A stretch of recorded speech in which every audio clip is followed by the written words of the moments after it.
guys, it's Sarah and I'm here with my January wrap up. January was phenomenal. I don't know what happened, but apparently I was in a crazy reading mood and I ended up reading 11 books this month, which I think is the most I've ever read in a month, especially since starting book 2. But I was just kind of on a roll. I was on a roll. I was feeling it. It was going. I was good. So I'm going to ride that train as far as I can, basically. All right, so 11 books to talk about. 5 of them were audiobooks, so I'll talk about those as well, and let's go. I started off this year with my local book club's pick of for January, and what we do in our book club is we have a theme for every month, and we plan out those themes for the entire year, so every month we know what theme we're going to be going with. Everyone in our book club nominates a book for that theme, and then we take a group vote on it, so whichever book gets the most votes is going to be the winner. So for January, our theme for the month was judge a book by its cover, so we all had to pick books based just on the cover. We couldn't read the synopsis or know anything about it, so we all picked books and took a vote, and the winner was Wild Card by Laura Lee. So this is a book that I read I actually listened to this book from my library. It was an audiobook. This is also an adult romance book. So I listened to that basically, which was fine, except when you're listening to it while you're doing dishes and then your 4-year-old is hanging on your leg and you're like, this is so absolutely inappropriate. But whatever, it is what it is. This book is about a Navy SEAL who is married. He goes off on a mission in Mexico and ends up being captured and tortured, and things happen from there. He ends up faking his death because he doesn't feel like he can go home and be the same person he was because of what he went through. And he ends up getting assigned to go back to his hometown because there's something happening there, and he has to insert himself back into his wife's life. The kicker is he has had so much plastic surgery done because of what happened to him, he's unrecognizable. So his own family members don't recognize him when he comes back into town. So he kind of has to deal with that and deal with seeing his wife again and knowing that she thinks he's dead and she's moved on, and just kind of all that stuff. So I enjoyed this book. It wasn't phenomenal. I listened to it pretty quickly, but just because, books like that, romance books, kind of go really quickly for me. And I ended up giving it 3 stars. It was solid. It is the first in a series, but I don't think I'm going to continue on with the rest of it just because, it was fine, but it didn't blow my socks off. The second book that I read for this month was You by Caroline Kepnes, and I do not have the book with me because I'm lending it to a friend right now who asked if she could borrow it. And when I handed it to her, I handed it to her like this and said, "This is my precious, and I know where you live." So she understands she needs to take care of it and get it back to me as quickly as possible because I adored this book. Oh my gosh, I love this book so much. So You follows a man named Joe Goldberg, and he is a stalker, and you spend the entire book in his head the entire time. He ends up meeting a woman that he becomes infatuated with immediately, and he proceeds to stalk her and try to insert himself into her life so that he can have some sort of a relationship with her. And you see everything from his perspective.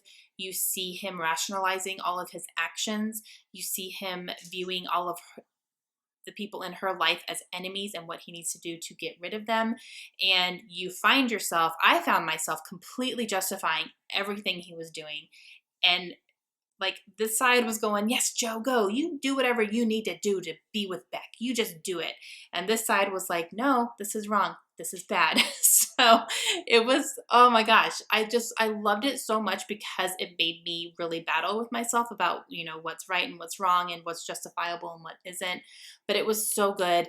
And also this book, the way that it's told, the language that's used, when he's talking, he's saying, you went to the grocery store today, you took the subway to go to school, you are sitting, in your chair reading a book right now, and I'm watching you. And it's creepy because it kind of makes you feel like he's watching you, and you know what's going on in his head, and it's so creepy. It was phenomenal. I loved it so much. This will very possibly be in my top 10 of 2016, and it was the second book I read this year, but seriously, I loved it so much. Total 5 stars. I would give it 10 stars if I could. If you haven't read this book yet, drop what you're doing and go do it because it was amazing. the next book that I picked up after you was I went ahead and I finished The Book Thief. Now, The Book Thief I started back in December, and I got almost halfway through it, but I don't know, I was having trouble. It wasn't that I was having trouble with the book itself. I was having trouble just getting through it, and I don't know what it was. I wanted to get through it quickly because I picked this up during the TBR Takedown Readathon, and I kind of wanted to get through books really quickly that week. So I decided to get the audiobook of this from my library, and that really helped me push through the last half of this book. So I think I read about, I got almost halfway through in this book, and then I decided to switch to the audiobook, and that helped me get through it a lot faster. I really enjoyed this. I enjoyed it more than I thought I was going to because this is a book that I had formally DNF'd. I did not finish it a couple years ago when I was trying to, and I don't know, I couldn't get into it for some reason, but I decided to give it another try. I'm really glad I did. I'm really glad I got the audiobook to help me finish because I think the last third of this book was just completely, I was like gasping as I was listening to it just because the ending of this book is so heartbreaking, but it was very good. This is a historical fiction that follows a girl in World War II Nazi Germany. She is German, but she's not wanting to be part of Hitler's regime. And her father's the same way. He's German, but he doesn't want to be part of that, and you follow them trying to pretend like they are so that they're not outcast by society. So it's very interesting, and it's called The Book Thief because the little girl loves to read books and she can't afford to buy them, so she steals them. And this is also told from the perspective of death, which was very interesting, but I kind of felt it went back and forth. Like I didn't feel like death was always the one telling the story, but then when I felt like it wasn't him anymore saying anything about it, then it would jump into, death is talking again. So that was a little bit confusing for me. Yeah, I don't know. I didn't feel like it was constantly told that way, but yeah, so I did enjoy it though. The story was really good. I may try to reread this again sometime, in quite a few years from now when it's kind of out of my head again, and maybe try to give it another shot and try to read it from a new perspective. But yeah, I did enjoy it. I'm glad I have a copy of it, and I gave this one 4 stars. After that one, I went with a novella because one of the challenges for the TBR Takedown Readathon that week was to read something that is non-novel. So it could be like poetry or verse or, something short story, something like that. So I chose to read a novella, and I read Larger Than Life by Jodi Picoult, and I loved it. I gave it 5 stars. This was a very short, like 70-page thing that I read on my Kindle, and it follows a woman who works. She's a scientist, and she goes to Africa to study elephants and just kind of stuff happening there. I won't say anything about it because it is very short, so pretty much anything could be a spoiler, but it was very good. I really enjoyed it. This is also a prequel novella for the book Leaving Time, I believe, and that's a full novel. It just follows the main character's family years down the road, and something happens to her, and so that's what that book is about. So I think that's going to be my next Jodi Picoult novel since I kind of have that character in my head already. But yeah, 5 stars. Love Jodi Picoult. Anything she touches is gold, according to me. So loved it. Also, for the readathon, I went ahead and I listened to another audiobook, and I finished Soundless. Now, Soundless is something that I had started back in December as well. I got the first 5 chapters from NetGalley, and I really enjoyed them, so I wanted to go ahead and finish the book. I was waiting on it for my library, but my library was taking forever to get it in. They still don't have it in. So I just went ahead and got an audiobook from Overdrive from a library that my mom's a part of. So we kind of share the same Overdrive account, so we have access to each other's libraries and things like that. So I went ahead and got the audiobook, and I listened to that. It went really quickly. I enjoyed it. I ended up giving it 4 stars. The only thing I really didn't like about it was that it was classified as a fantasy novel, but there was really only one fantasy element, and it came in like the last 30 pages of it. So I don't really think that it was a fantasy. I think it was a little bit misleading in the description of it that way. I felt like it was a more dystopian, and I think if it had been classified as a dystopian, it would have not rubbed people the wrong way. But overall, I enjoyed it. I thought it was a good story. There were parts that were very anticlimactic. I was kind of waiting for something big to happen, and nothing did. But yeah, I don't know. So I enjoyed it overall though. So this follows a village in China that is kept in poverty by the government, and they have to provide the village. They live on a cliff, and there's a village down below, and the only communication they have is through these cables that they send up and down the mountain, and they have to provide metals for the village, and then in turn the village sends up food and supplies for them. And then one day, they also are all deaf, like no one can hear at all on this in this village, and it's something that they just kind of took into account that happened to their ancestors, so it's happening to them too. But now some people are starting to lose their sight as well, and they are concerned that if they can't hear and they can't see, they can't work. So what's going to happen to their food supply if they don't provide metals for the village down below? They're not going to get food in return. So they're really concerned about their safety and being able to survive.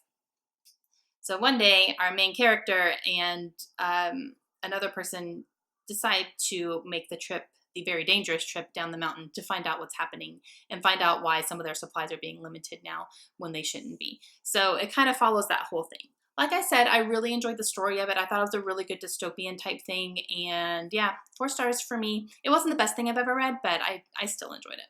The next book that I picked up was Hidden Bodies by Caroline Kepnes. This is the sequel to You, which I had just read as well.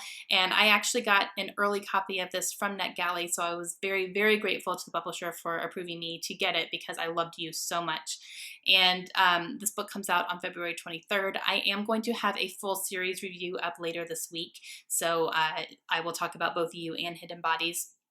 Hidden Bodies, we are still following Joe. We are still in his head, but he moves on to different things, and he actually moves to a different place. He started in New York City in You, and in Hidden Bodies, he moves to LA because he is following somebody who doesn't know that she's being followed, and you kind of see what happens there. So I talk more about it in much more detail in my review, which will be up soon. But yeah, so I did not like this one quite as much as You.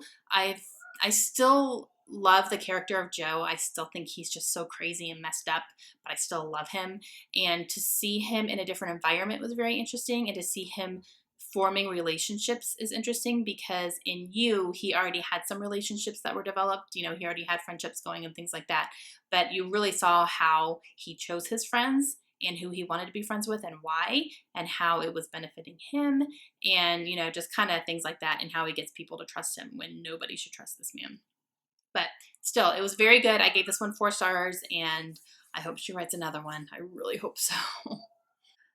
Okay, so after that, I decided to pick up a book by Colleen Hoover. So I have a list of authors that I want to try to read this year for the first time. I have 12 of them. I will include a link to my video where I talked about the authors I want to try out this year. And Colleen Hoover is an author who I have a couple of her books, but I've never read any of them. So I asked if, what is the first one I should read by her? And overwhelmingly, this one got the most votes, but that is Hopeless. I've had this on my shelf for over 2 years, pretty positive. It's been a very long time that I've had this. I picked it up because people had been recommending it to me, and I never read it, and I don't know why. And I finally did, and holy crap, this book took my heart and destroyed it.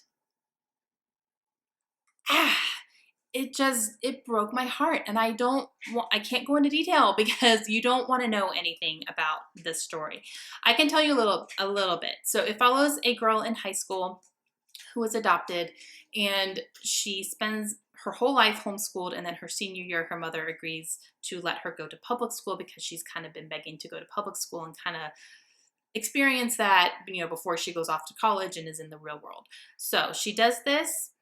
She meets a boy on her first day, and it's like an instant, it's kind of insta-lovey. It's a little bit insta-lovey, but there's a connection there.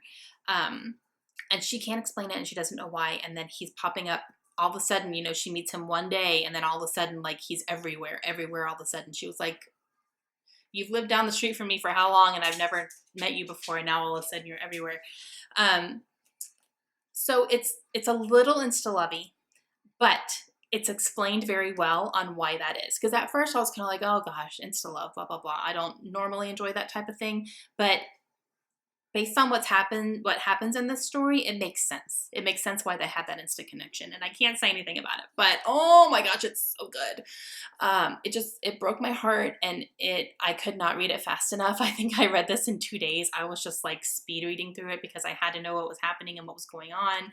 And oh, so consider me a Colleen Hoover fan. This was amazing. 5 beautiful, glowing, pulsating stars. The next book I read, I actually got in January. It was sent to me by the publisher in exchange for a review, and I had accepted it back in December, and I kind of forgot that I accepted it, and then it showed up. I was like, oh yeah, I said I was going to read that and review it. But that is Why We Write About Ourselves, and this is edited by Meredith Moran. This is a anthology of essays written by people who have written memoirs, who have published memoirs before. There's 20 different authors in here, and some of them are Ishmael Bia, Kelly Corrigan, Anne Lamott, Sue Monk Kidd, Cheryl Strayed. So people like that, people who have written and published and had success with their memoirs, and they talk about why they wanted to write their memoir and why they thought their story was important, and kind of some of the struggles they went through while they were writing it, and advice for people who want to write memoirs as well. I really enjoyed this book. I gave it 4 stars.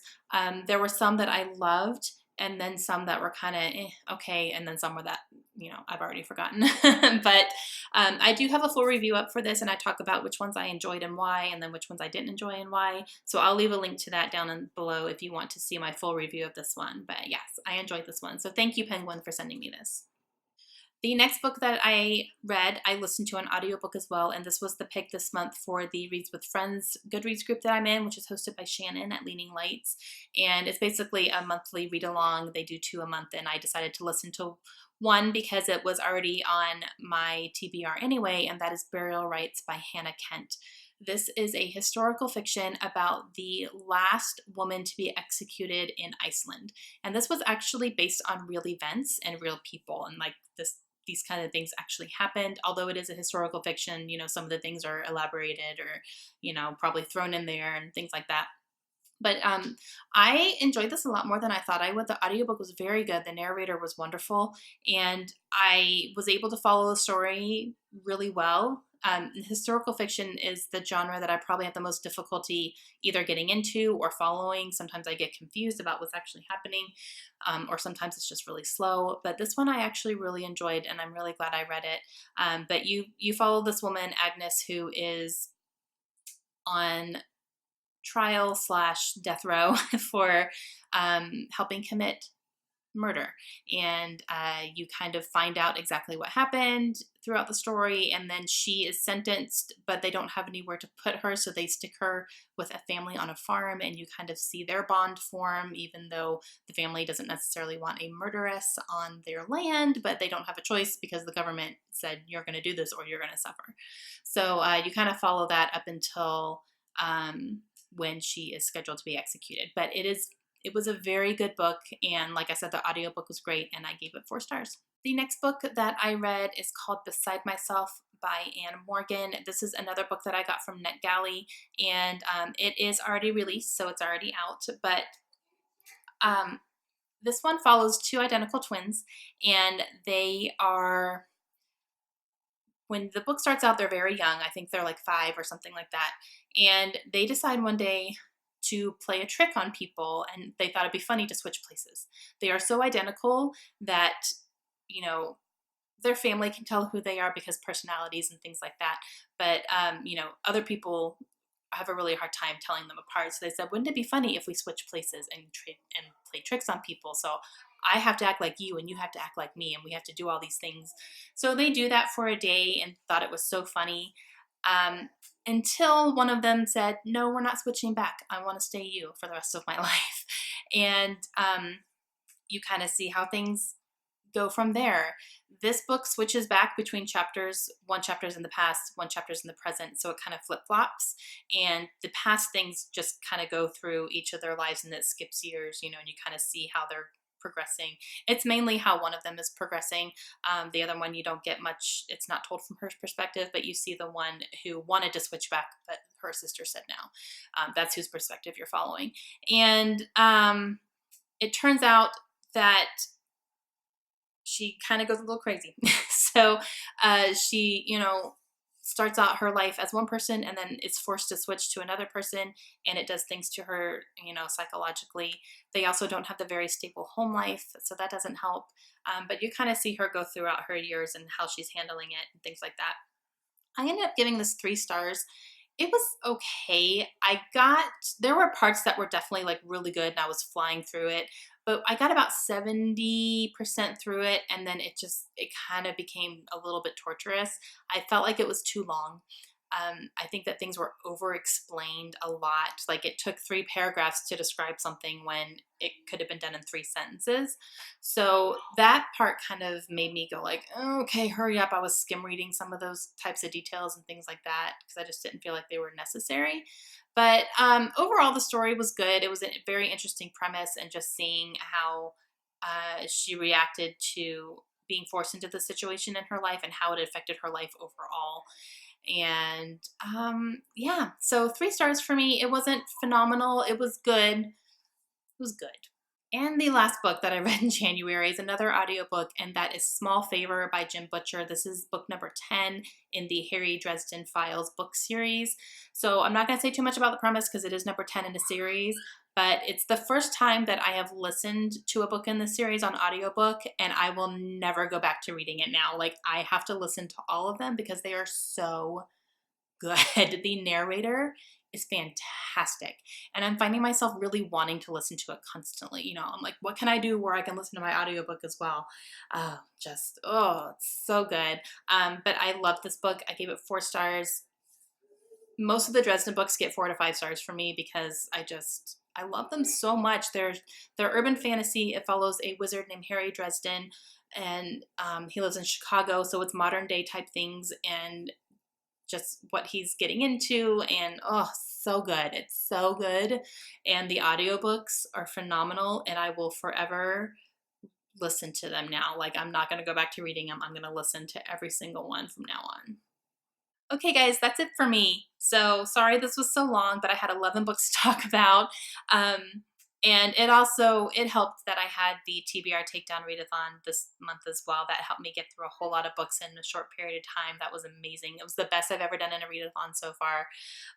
But yes, I'm super, super excited for February, and I will be back tomorrow with my February TBR. So please let me know down below if you have any questions about anything. Let me know what you read in January. What was your favorite book you read in January?